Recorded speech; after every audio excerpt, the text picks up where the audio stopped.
of India provides the SC with many safeguards and special privileges. The important measures taken by the Indian government for SCs are as under. Number 1, untouchability has been abolished. Number 2, protection from social injustice and various forms of exploitation. The first thing that the government has done is abolishment of untouchability. Chhoot achhoot khatam. Second, protection from social injustice and various forms of exploitation.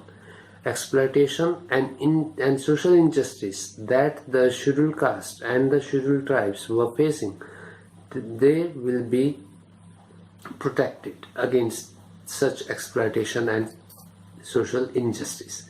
Keep open to them religious institutions of public character. All those religious institutions which are of public character will be open for the SCs too. Next, removal of restrictions on their access to wells, tanks, shops, restaurants and roads, etc. Previously there were special wells for the upper class and for the lower class.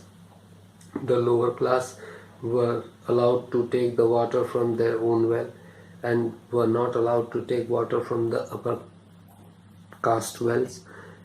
There were certain tanks, certain shops which were meant for the upper caste only and some for the lower caste. The lower caste people were not allowed to enter the restaurants. There were certain roads meant for the upper caste in the villages and the other for the lower caste, etc. Such restrictions have been removed. Next, giving them preferential treatment in admissions to educational institutions. The SCs will also get a right to get themselves educated by giving them preferential treatment in seeking admission in educational institutions. Then giving them other benefits and grants for presuming education. They were given scholarships and some grants were also given to them. Then compensatory provisions for recruitment and promotion in government services.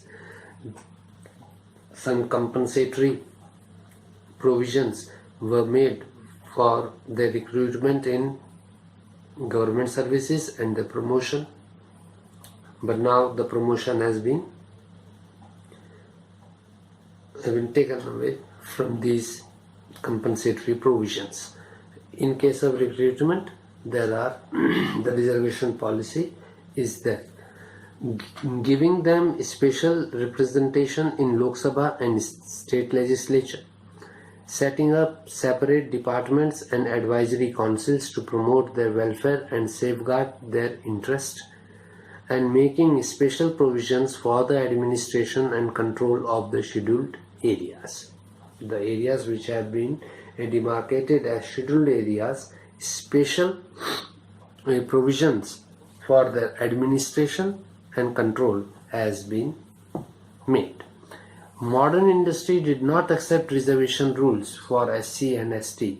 Caste practices were abandoned in cities and ideas of individualism and meritocracy preferred, while people from lower caste have no earlier grip or debut to urbanized living manner.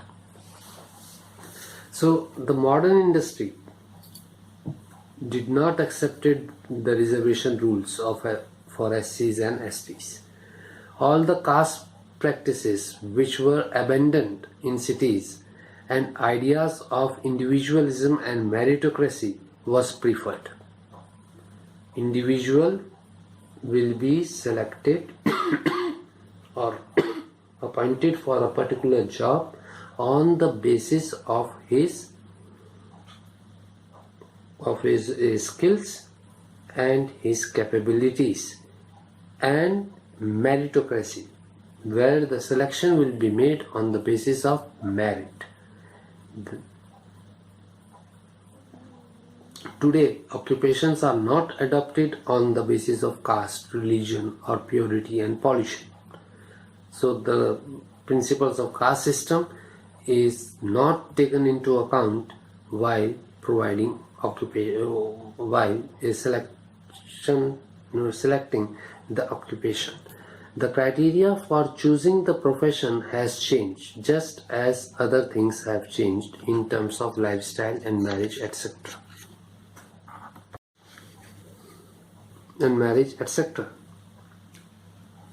Everywhere there is a change. May that change be in lifestyle or in getting married. Secularism is increasing even in the religious domain also. In religious domain, secularism is increasing. Dharmanirpekshta is given more importance.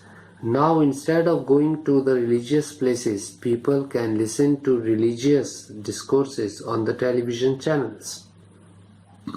Instead of going to the mats, instead of going to the satsangs, everything is available on different television channels, and people can hear the preaches of different saints on the television. Besides, they prefer to donate money to charitable institutions that are doing social welfare work, and the people are donating money to charitable institutions engaged in social welfare works. Hence, the pundits and priests are losing their hold in society. Therefore, now the pundits and the priests are no more required for all such religious things. The problem that the SCs are facing in India since centuries are that a majority of Dalits are poor. The biggest problem of the SCs is their poverty, deprived of basic needs, resulting into deprivation of basic needs, roti, kapda or makan, and they are socially backward. Many among them do not have access to sufficient amount of food, health care, housing and clothing. Moreover, caste inequalities continue to be among the most important factors affecting their access of education. And in terms of getting literate, getting educated, the caste plays hindrances. Practice of untouchability and social exclusion are still continuing in some areas, regardless of constitutional guarantee. No doubt, the Constitution has guaranteed the abolishment of untouchability and social exclusion, but yet it is practiced in the country. SCs as a group are not homogeneous. They are internally differentiated in terms of occupation, numerical strength, geographical spread, over and ritual status. So internally the SCs are not homogeneous. They are differentiated on account of occupation. They are preferred to perform some occupations which others do not even want to think about. Numerical, they are in terms of numerics, they are large in geographical spread, over and ritual status. On basis of these things, they are being differentiated and they are not homogeneous, but together they are segregated from other castes on the criteria of untouchability, and they are separated from other castes because they are considered as untouchables. The majority of the scheduled castes in villages continue to suffer because they work under the control of the dominant caste and landlords. And the scheduled caste in villages yet suffer because they are under the controls of dominant castes and the landlords. Dominant caste, the upper caste, or the landlords who are holding large land holdings.